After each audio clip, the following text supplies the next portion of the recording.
सिलसिला और सिलसिला से संबंधित लोगों के बारे में विस्तृत जानकारी के बाद उनके कहाँ कहाँ खानकाह थे, उनके कहाँ कहाँ सिलसिले थे, जानने के बाद अब हम थोड़ा जानें कि खानकाह का जीवन कैसा होता था, वहाँ लोग कैसे रहते थे, खानकाह की दिनचर्या क्या होती थी।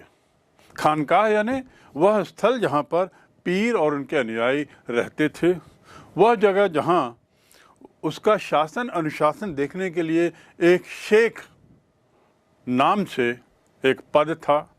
कभी पीर भी स्वयं शेख होते थे और उस खानकाह के अंदर की दिनचर्या एक तरीके से रहस्यमयी तो नहीं, लेकिन एक अपने तरीके का अलग जीवन होता था। खानकाह की बात करने पर, आश्रम की बात करने पर सर्वाधिक प्रसिद्ध स्थानीय परिवेश में भली भांति डालने के कारण जो अलग अलग खानकाह हैं, उन्होंने स्थानीय परिवेशों को अपने में लिया। परिणाम क्या हुआ, वो स्थानीय विचारों ने वहाँ की सूफी परंपरा को थोड़ा बदला। तो इस प्रकार अलग अलग जगहों पर अलग अलग तरह की सूफी परंपराओं के अंदर ही कुछ अन्य परंपराएं जन्म लेती गईं और उसका हिस्सा बनती गईं। स्थानीय परिवेश में भली भांति ढालने के कारण और साथ ही भक्ति परंपरा को लेने के कारण ये खानकाह जो हैं थोड़े भिन्न भिन्न होते गए। तो ये बात हमको ख्याल रखनी पड़ेगी कि मूलतः खानकाह निवास स्थल था, एक तरह का आश्रम था, लेकिन उनमें स्थानीय परंपराओं का काफ़ी प्रभाव दिखाई देता है। चिश्ती के जो प्रमुख संत थे, उनकी दरगाह जहाँ जहाँ बनी हैं, जैसे मोइनुद्दीन चिश्ती की दरगाह, वह तीर्थ स्थलों में बदल गई है। और इस प्रकार ये कहना गलत नहीं होगा कि इस खानकाह में रहने वाले पीर एक समय के बाद एक संत का रूप ले लिए। संत का रूप लेने के बाद ये वही स्थान तीर्थ स्थल बन गए और दरगाह मोइनुद्दीन चिश्ती की दरगाह, बख्तियार काकी, फरीदुद्दीन शंकर, निज़ामुद्दीन औलिया आदि आदि, चिराग दिल्ली आदि आदि, ये सब। निज़ामुद्दीन व चिराग दिल्ली, निज़ामुद्दीन औलिया और चिराग दिल्ली सर्वाधिक लोकप्रिय हुए और इनकी लोकप्रियता का कारण था वही बात जो बारंबार बताई जा रही है, स्थानीय परिवेश का, स्थानीय भाषा का, स्थानीय विचारों का, स्थानीय जीवन का अपने विचारों में समायोजन करना, भरसक, ताकि तारतम्य तादात्म्य बैठाया जा सके। ये जो इनका सारा जीवन यहाँ पर जो रहते थे खानकाह में, इनका सारा जीवन निम्न वर्ग, जिसमें हिंदू भी शामिल थे और उसके अलावा अन्य तबके के लोगों के साथ इनका बीतता था। क्योंकि इनका जीवन निम्न तबके के लोगों के साथ ज़्यादा बीतता था, हिंदुओं के साथ भी ये अपना समय गुजारते थे। इनकी भाषा अधिकतर हिंदी या एक तरीके से हिंदवी जिसको कह सकते हैं, वह इनकी भाषा होती थी और इससे ये श्रोताओं को प्रभावित करने के लिए गायन का जरिया अपनाते थे। और गायन किसका? छंदों का। छंद बनाते थे, हिंदी छंदों का अनुवाद करते थे और उसके बाद उसका गायन करते थे। ये उनकी एक तरीके से श्रद्धा या उपासना का एक तरीका होता था। पंजाब में बाबा फरीद बहुत प्रसिद्ध सूफी संत हुए हैं। बाबा फरीद ने तो पंजाबी में छंद लिखे और उसका गायन करके वहाँ पर उन्होंने सूफी विचारों का प्रचार प्रसार किया। चिश्ती खानकाह में जो जीवन था, ये इतने खानकाहों में जो सामान्य बातें थी वो बताने के बाद, वो जानने के बाद हम थोड़ा आए चिश्ती खानकाह की ओर, जिसके संस्थापक थे मोइनुद्दीन चिश्ती। उनके बारे में यदि जाने तो इनका जो खानकाह था वो यमुना नदी के किनारे दिल्ली के पास बना हुआ था। इसमें छोटे छोटे कमरे थे और बीच में एक विशाल हॉल होता था। चारों तरफ गलियारा होता था और जो खानकाह था वो बाहर ऊंची दीवार से घिरा हुआ रहता था। तो इस प्रकार अंदर का जीवन एक तरीके से अंदर ही रहता था, बाहर की दुनिया से एक तरीके से कटा हुआ रहता था। इस खानकाह में सबसे ऊपर शेख रहते थे एक छोटे से कमरे में, और अन्यथा बाकी कमरों में उनके अनुयायी, शेख का परिवार और शेख के सेवक आदि रहते थे। तो ये थी व्यवस्था खानकाह के रहने की। यहाँ पर भोजन आदि की व्यवस्था लंगर के रूप में की जाती थी, यानी जो सामान आता था लंगर के लिए, जो खाने पीने का सामान आता था, कच्चा सामान, वह मांगा नहीं जाता था और न ही खरीदा जाता था। स्वेच्छा से पहुंचाए गए वहाँ के सामानों के बल पर ही भोजन बनता था, और पंगत लगाकर, जैसे आज भी कई समाज में लंगर की व्यवस्था है, ऐसा पंगत लगाकर भोजन करते थे। सुबह से रात तक लोगों का जाना आना लगा रहता था, चाहे वे शेख से परामर्श लेने के लिए, चाहे वे इबादत के लिए या तावीज़ के लिए, पूजा के लिए, प्रार्थना के लिए, तावीज़ के लिए। तावीज़ उनकी एक परंपरा का बहुत अभिन्न हिस्सा था, और चाहे शेख से या पीर से मिलने के लिए। तो जो सुबह से शाम तक जाते आते रहते थे, वे भूखे पेट न रहें, इसलिए लंगर की व्यवस्था थी। और लंगर में सभी धर्मों के लोग, सभी वर्ग के लोग, गरीब, अमीर, साथ ही कारीगर, सिपाही, गुलाम, गायक, व्यापारी और राहगीर, हिंदू, सभी धर्म और सभी व्यवसाय के लोग वहाँ जाकर भोजन कर सकते थे। तो लंगर उनके जीवन का एक बहुत अहम हिस्सा था। इसके साथ ही इबादत और तावीज़ के नाम से और शेख से परामर्श के नाम से वहाँ जो जाना आना रहता था, तो शेख का या पीर का काफ़ी समय इसमें व्यतीत हो जाता था। और इस तरह खानकाह के जीवन की एक दिनचर्या नियमित रूप से बनी हुई थी। चिश्ती सिलसिले में अनेक परंपराओं का समावेश किया गया। ये परंपराओं के समावेश की बात पुनः इसलिए बताई जा रही है कि जितने सिलसिले थे उनकी अपनी अपनी स्वयं की परंपराएं थी, इसीलिए वे थोड़े भिन्न थे। सूफी मत के अंतर्गत रहते हुए भी इनमें कुछ भिन्नताएं थीं, और सबसे ज़्यादा इसमें प्रसिद्ध हुआ चिश्ती सिलसिला। अब आखिर कारण क्या है कि चिश्ती सिलसिला सर्वाधिक लोकप्रिय सिलसिला बना? उसका मुख्य कारण था स्थानीय भाषा, स्थानीय परिवेश, स्थानीय बोलबाल का उपयोग, और उसके साथ ही बड़े सरल निर्धन तरीके से जीवन यापन की शैली। शेख के सामने झुकना ये उनकी प्रथाओं में था। इसके साथ मिलने वाले को पानी मिलाना जो भी आता था, और दीक्षितों का मुंडन। जो लोग सूफी मत के अनुयायी बनते थे वे दीक्षित कहलाते थे। दीक्षा जिनको मिलती है, तो जिनको दीक्षा दी जाती थी उनका मुंडन करने का कार्य, आने वालों लोगों को पानी देने का कार्य, और साथ में शेख के सामने एक इज्जत के अनुसार झुकना, ये यौगिक व्यायाम, ये कुछ ऐसी परंपराएं थीं जो स्थानीय परंपराओं से ली गई थीं, और इसका परिपालन अच्छे तरीके से वहाँ होता था। औलिया ने अनेक,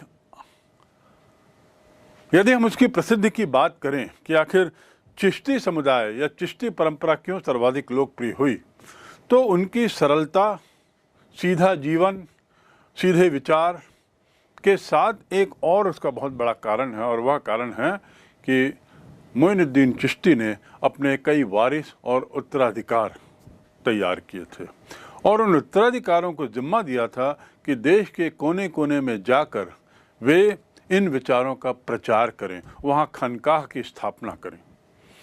इसी का परिणाम था कि उनके विचार, व्यवहार, उपदेश और शेख के स्वयं की प्रसिद्धि पूरे देश में फैली।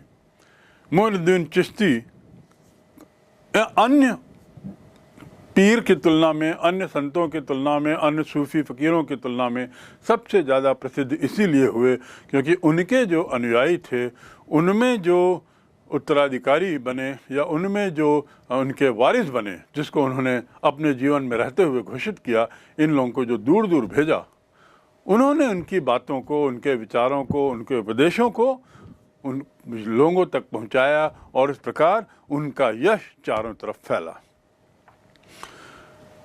इसीलिए शेख मोइनुद्दीन चिश्ती की दरगाह अत्यधिक प्रसिद्ध है और उनके पूर्वज की दरगाहें भी जहाँ जहाँ स्थित हैं वे बहुत प्रसिद्ध हुई और तीर्थ स्थलों में सूफी संतों के और इस धर्म के बाहर हिंदुओं और मुसलमानों के तीर्थ स्थल के रूप में ये परिवर्तित हो गई। चिश्ती इस्लाम, सूफी और सूफियों की उपासना, उनके रहने का तरीका, उनका जीवन यापन, जीवन दर्शन आदि पर जानने के बाद अब हम थोड़ा उनके उपासना के तरीकों पर जाएं कि आखिर चिश्ती लोग, चिश्ती सिलसिला के लोग जो भारत में सबसे ज़्यादा प्रसिद्ध था, प्रचलित था, उसके लोगों की उपासना की शैली कैसी थी। और उससे मालूम पड़ता है अध्ययन से कि मूल रूप से जो इस्लामिक संसार था वहाँ पर ज़ियारत का बहुत प्रचलन था। ज़ियारत एक तरह की उपासना का, एक तरह की श्रद्धा का, एक तरह के समर्पण का तरीका कहा जाए। तो ज़ियारत को की जो प्रथा थी वो पांचों संतों में जो सर्वप्रसिद्ध थे भारत में उनमें लागू होती थी। और उन वे संत थे, जैसे सबसे पहले हम बात करें तो बख्तियार काकी, शेख निज़ामुद्दीन औलिया, शेख नासिरुद्दीन चिराग दिल्ही। तो इस प्रकार ये जो ज़ियारत का उद्देश्य होता था संत का आशीर्वाद पाना, और इस आशीर्वाद की अपेक्षा में जो तीर्थयात्री थे या जो अनुयायी थे वे वहाँ जाकर ज़ियारत करते थे। ज़ियारत में आध्यात्मिक आशीर्वाद तो मिलता ही था, उसके साथ ही साथ ये कल्पना भी होती थी कि कुछ आभार भी व्यक्त किया जाता था। 7वीं शताब्दी से 14वीं शताब्दी तक ऐसा देखा जाता है कि ये जो 5 संत थे इनका काफ़ी ज़्यादा इनके लिए ज़ियारत की प्रथा बढ़ने लगी थी। दरगाहों में लोग जाकर ज़ियारत करते थे और अपना परम सौभाग्य मानते थे यदि इन्होंने इन सभी संतों की दरगाहों पर ज़ियारत की हो तो। एक तरीके से ये स्थान जो हैं, ये दरगाह जो थी, वे तीर्थ स्थल बन चुके थे। दरगाहों की ज़ियारत करना ख्वाजा मोइनुद्दीन चिश्ती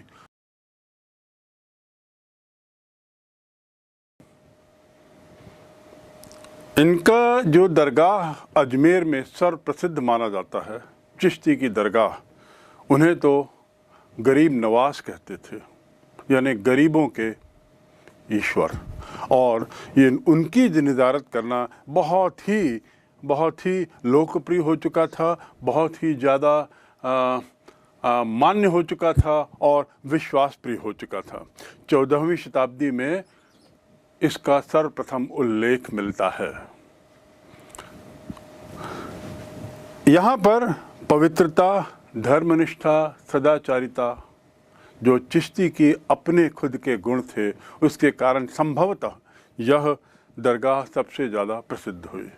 इसके साथ ही जो इसका मार्ग था, जिस मार्ग में अजमेर में जहाँ पर यह स्थित है, वो अजमेर गुजरात और दिल्ली के मार्ग में पड़ता है।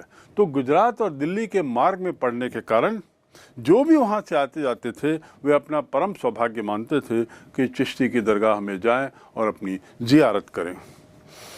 शाही मेहमानों का संरक्षण मिलना, जिसमें तत्कालीन सुल्तान लोग थे, ये भी शायद एक बहुत बड़ा कारण था जिसके लिए यह दरगाह ज़्यादा प्रसिद्ध हुई, सर्वलोकप्रिय हुई। मोहम्मद बिन तुगलक पहला सुल्तान था जो यहाँ गया।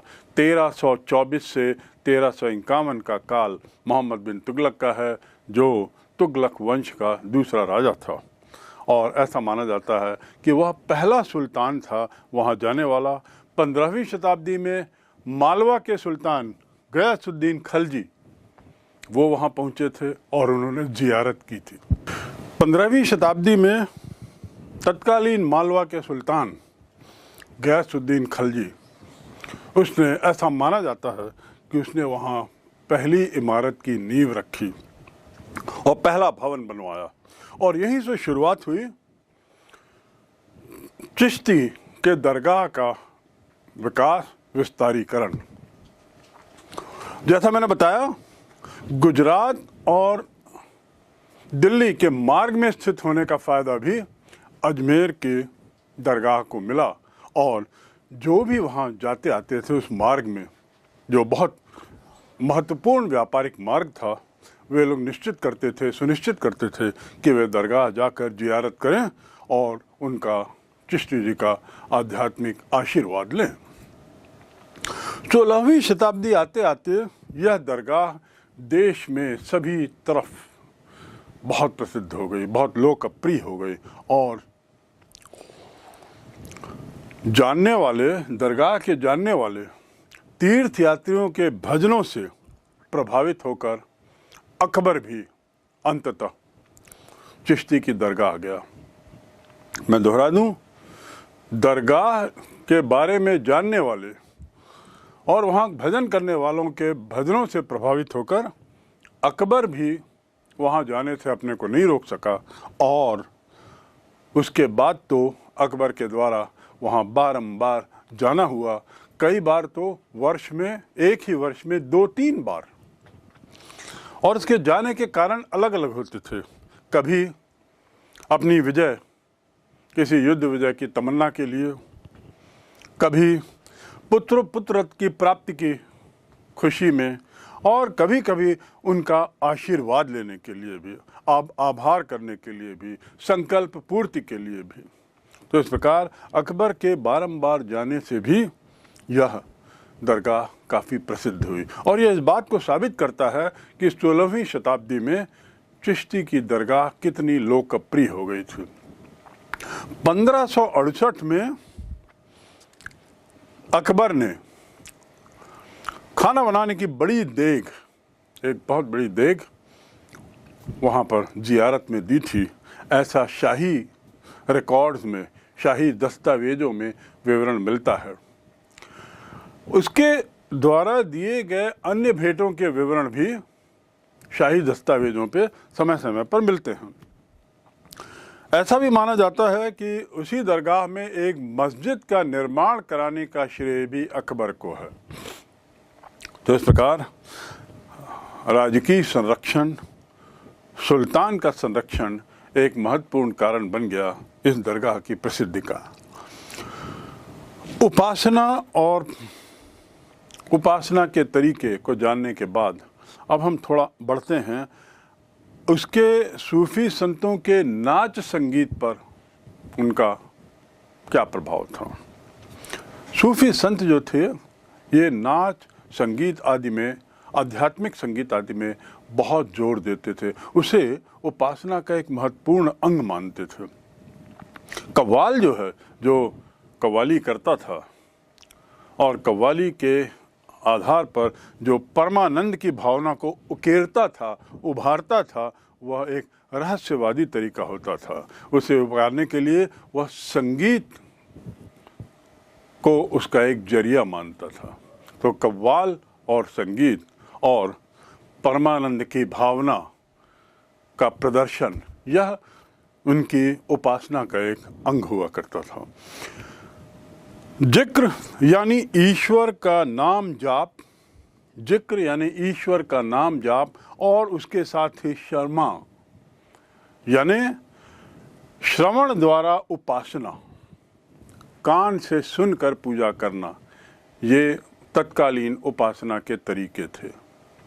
नाम जाप और श्रवण, जिक्र और क्षमा सूफी उपासना के महत्वपूर्ण अंग माने गए। और आध्यात्मिक संगीत जो एक अलग तरह का हुआ करता था, इसकी परिपाटी में वहाँ की सूफी परंपरा की उपासना समय के साथ साथ बढ़ती गई। ये जो आध्यात्मिक संगीत की जो महफिलें होती थीं, जो समा बनता था, ऐसा लगता है कि शायद